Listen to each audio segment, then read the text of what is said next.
10h49, seguimos nesse assunto. Vamos ouvir agora o deputado distrital Fábio Félix, ele que chamou uma audiência pública para ser realizada logo mais às 7h da noite para discutir justamente essa questão. Deputado, seja bem-vindo, muito bom dia.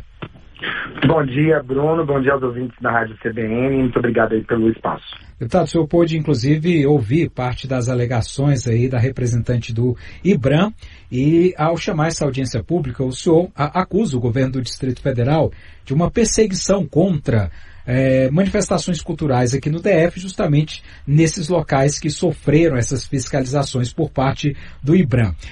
Qual é a justificativa dessa alegação e por que o senhor acha que há essa perseguição por parte do governo? Primeiro, Bruno, é importante esclarecer que eu tenho um respeito enorme à fala da superintendente do IBRAM, ao Instituto, porque é um instituto que preserva a questão ambiental no Distrito Federal. Ele tem uma importância grande para a cidade. Então é bom esclarecer isso, não é um ataque aos servidores, aos auditores, à gestão do Instituto, mas à questão da cultura, que é uma pauta fundamental, importante para nós como política pública, que a gente precisa defender. E a gente precisa analisar os fatos que aconteceram na última semana a partir de um histórico de ações que têm sido feitas por parte do governo do Distrito Federal. Eu tenho um exemplo aqui, eu tenho em mãos aqui 9 multas dadas pelo governo do Distrito Federal através do IBRAM nos blocos de carnaval.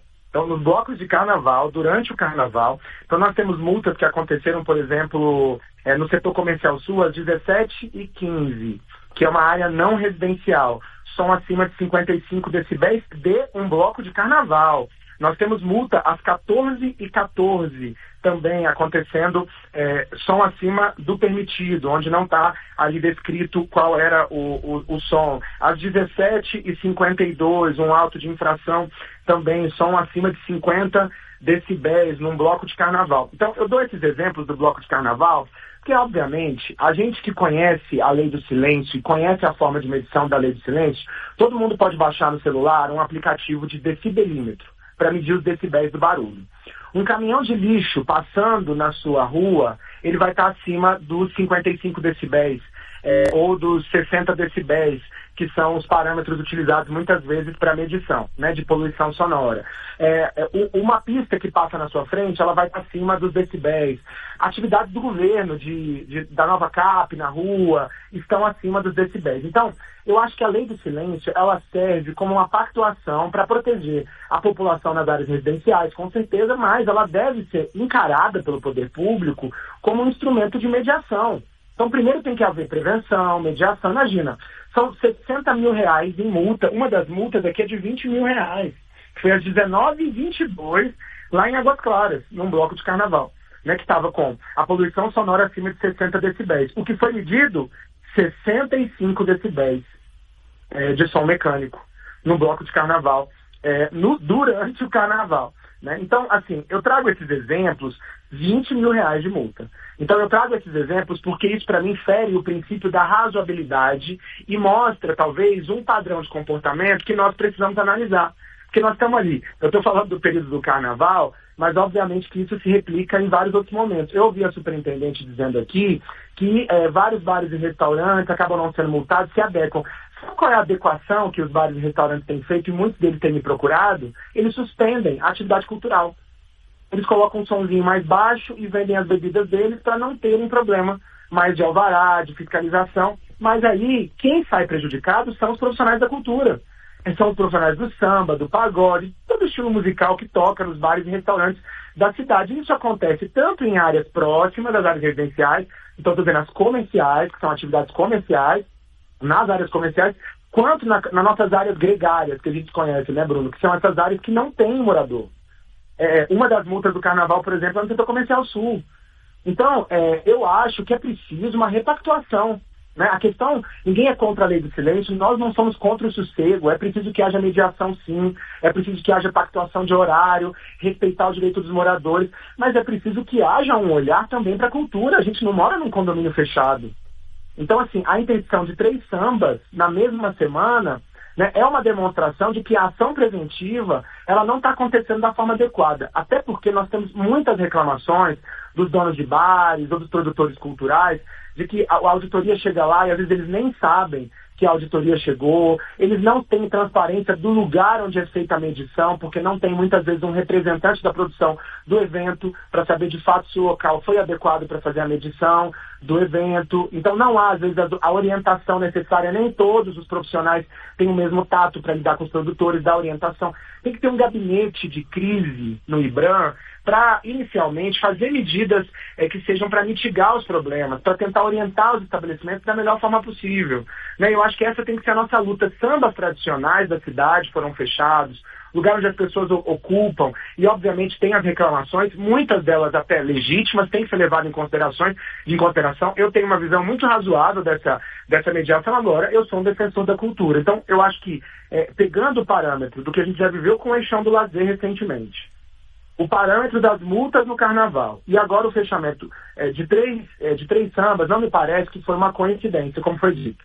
Me parece que tem sido uma política de Estado não tratar essas questões de forma preventiva e com a devida mediação, sabe? Sim. Deputado, a gente tem algumas participações aqui de ouvintes, vou aproveitar para colocá-las e na sequência a gente comenta. Vamos à primeira. Meu nome é Roxy, sou moradora do Guará. Quero registrar com relação ao barulho, a lei do silêncio, é que às vezes o barulho é promovido pelo próprio governo, como tem ocorrido sucessivamente nos últimos anos aqui no Guará, que é promovido, né, pela administração, provavelmente, mais diretamente falando aqui do Guará, de shows sucessivos em finais de semana inteiro. Começa na sexta, vai até o domingo, até as 2 horas da manhã, em área residencial. Porque aqui não tem espaço aberto, né, como em outros lugares. É muito fechado, muito restrito. Então não tem como não afetar os moradores, as residências. Meu nome é Valéria e eu moro na 409 Norte, na área residencial, e há poucos dias inaugurou o Boteco Sabiá na comercial da 209 Norte. O barulho é ensurdecedor. Apesar deles respeitarem o horário, apesar deles estarem na área comercial, o barulho vai até a área residencial também e ninguém aguenta. Eu fecho todas as minhas janelas e não consigo ouvir a minha TV. Mesmo eles fechando no horário certo, né, às 10 da noite, os decibéis estão além do limite responsável para ser utilizado. Deputado, como é que o senhor acha que resolve essa situação, né? Tanto nesse caso que a gente acabou de receber aqui a reclamação da nossa ouvinte, 209 Norte, como no caso do Pardim, do Baobá, tinha uma enxurrada ali de reclamações de moradores da região, alegando exatamente isso, né? Que o barulho, mesmo dentro do horário em tese previsto, ultrapassava o razoável e acabava incomodando os moradores da quadra, né? A gente já fez esse debate, inclusive, à época do projeto de lei, ficou conhecido como Lei do Silêncio. O que o senhor propõe? É revisar eventualmente a Lei do Silêncio? Ter algum tipo de outra medida? Como é que fica a questão respeito ao direito do descanso dessas pessoas, por exemplo? Então, primeiro eu queria comentar a fala da ouvinte do Guará, que eu acho que é uma fala bem interessante, né? Porque o governo ele tem investido muito em grandes empreendimentos privados, inclusive com aporte de recursos públicos, apoio institucional. A gente sabe que os grandes festivais eles têm muito apoio, eles usam grandes estruturas, eles inclusive impactam em mudanças viárias estruturais e o governo dá todo o apoio para esse tipo de grandes empreendimentos que tem acontecido no DF, os grandes shows, né? Então, é importante dizer isso. Há, na minha opinião, um tratamento desproporcional em relação aos pequenos empreendimentos, às pequenas atividades culturais e aos grandes eventos. Então, o governo precisa equilibrar isso, né? E aí eu acho que essa fala da moradora do Guará nos ajuda a entender que também temos que ter esse olhar de isonomia. Qual a minha proposta? Eu acho que é preciso incluir na Lei do Silêncio as câmaras de mediação como estratégia permanente de diálogo entre moradores e as pessoas que usam, os produtores culturais e as pessoas que utilizam os lugares de lazer e cultura da cidade, os bares e também restaurantes. Porque eu acho que a única forma é o diálogo, não tem outra forma. Óbvio que nós estamos discutindo a concepção de cidade.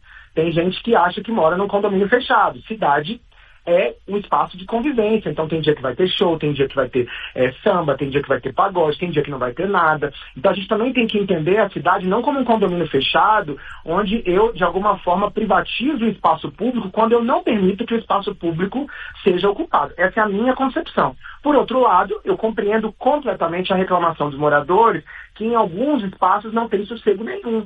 Então, a solução, do meu ponto de vista, não é você fechar todos os empreendimentos culturais, perseguir esses empreendimentos culturais, você multar toda hora de forma recorrente os empreendimentos culturais, mas é você criar uma estratégia de mediação. Até porque nós estamos falando, quando eu ataquei a razoabilidade das medidas do IBRAM, eu dei exemplos muito concretos. Carnaval, por exemplo, em área gregária, que não é a área que tem morador. Então eles deram uma multa com uma medição de 5 decibéis a mais, né, de 60 para 75, em área gregária. Né, e multas altas. Quer dizer, área que não tem atividade residencial nem morador por perto. Então, por isso que eu estou criticando toda a atividade não tendo mediação. Então, é preciso que haja uma comissão, e aí nós estamos chamando isso de câmaras de mediação. Tem que se incluir na lei do silêncio, ou o governo pode regulamentar por decreto as câmaras de mediação, onde a comunidade vai pedir as medidas, o produtor cultural vai alegar os seus ganhos, quais são os melhores eventos que funcionam ali, vai adequar horários, conversando com a comunidade. Nós tivemos já boas experiências na história de Brasília, que a Câmara de Mediação funcionou. Teve uma instalação provisória do Mimobar, né, que ela ficou na 205 uma época, conversando com a comunidade dali, estabelecendo os horários. A gente tem vários bares que contam boas práticas em relação a essa mediação.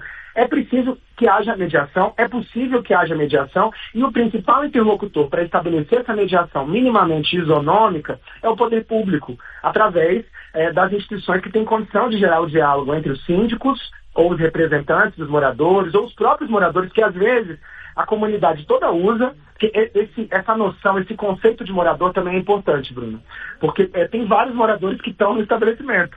Então tem os moradores que estão lá curtindo, né, que frequentam, que são frequentadores, e às vezes tem um morador que é contra e está reclamando do estabelecimento e persegue. E são múltiplos os motivos. Desde a poluição sonora, que é um motivo legítimo, agora outros. Tem bares, por exemplo, que tem um público diverso, né, que tem a população LGBT que frequenta e isso incomoda, e aí a lei do silêncio muitas vezes é utilizada como pretexto. A gente tem inúmeros exemplos que a gente recebe aqui que a gente leva em consideração e contextualiza. Então, eu acredito que as câmaras de mediação seriam a melhor alteração possível. Né? Não há, eu acho, possibilidade agora, né, de uma discussão mais geral. Não vejo isso na Câmara, esse espírito. Acho que poderíamos ter um debate mais geral sobre a lei, mas eu acho que a instituição de câmara de mediação nesse momento, essa lei da conciliação, né, da pactuação, eu acho que seria muito importante para que a gente pudesse ter uma atuação mais razoável dos órgãos de controle e também esse entendimento, essa conversa. O diálogo, eu acho que ele chega a sínteses inimagináveis. Então, eu acho que é possível que haja esse diálogo e as câmaras de mediação, para mim, seriam a melhor estratégia. Muito bem. Ouvimos aqui no nosso tema do dia de hoje, tanto a representante do Instituto Brasília Ambiental, como o deputado Fábio Félix, que, aliás, está convidando para essa audiência pública logo mais à noite, às 7 horas da noite, na Câmara Legislativa, para tratar justamente dessa questão, né, de fechamentos de bares aqui no Distrito Federal e de outros empreendimentos culturais por parte do governo do Distrito Federal. É um debate importante que a gente vai manter aqui sempre na nossa pauta. Deputado, muito obrigado pela contribuição. Bruno, muito obrigado. Bom dia.